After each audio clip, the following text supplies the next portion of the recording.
कहानी है, ध्यान से सुनिएगा।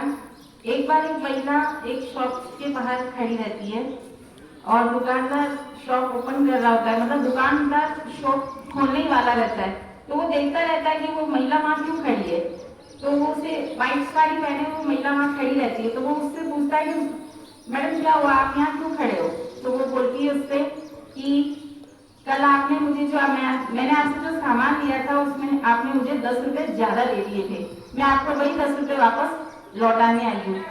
तो वो आदमी उस दुकानदार उसे देख के चौंक जाता है, बोलता है कि 10 रुपए ही तो थे मैडम, कोई बात नहीं, आप बाद में दे देते, कभी और दे देते, नहीं भी देते तो भी चलता।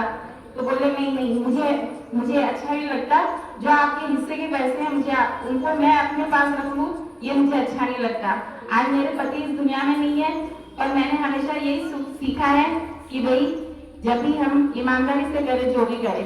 तो फिर उस इंसान को थोड़ा सा, वो जो दुकानदार रहता है उसको थोड़ा अजीब सा लगता है कि जो महिला कल एक एक रुपए के लिए बार्गेनिंग कर रही थी, आज वही महिला 10 रुपए देने मुझे वापस यहाँ दुकान पे आ गई सुबह सुबह।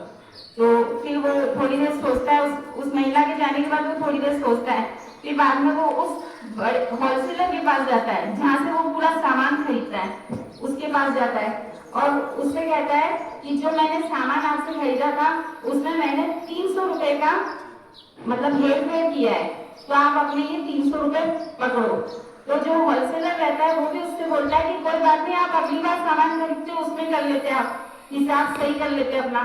तो उसने कहा नहीं नहीं, मैंने आज यही सीखा है कि भाई हमें बेईमानी के पैसे नहीं खाने चाहिए, इससे मैं आपको आपके 300 रुपए लौटाने आया हूँ। तो जो बड़ा होलसेलर रहता है उसको रात भर नींद नहीं आती, उसको नींद इसलिए नहीं आती क्योंकि उसने जब ये बड़ा बिजनेस खोला था, अपना होलसेल की बड़ी दुकान खोली थी, उसने भी किसी अपने दोस्त से 3 लाख रुपए उधार लिए थे और वो 3 लाख रुपए लेने के दूसरे दिन ही उसके दोस्त की मृत्यु हो जाती है। तो वो ये सोचता है कि चलो मेरा तो काम हो गया, और इसके बारे में उसे ये जो 3 लाख उसने रुपए लिए थे उसके बारे में किसी को भी पता नहीं रहता था, खाली उसके फ्रेंड और उसको ही पता था।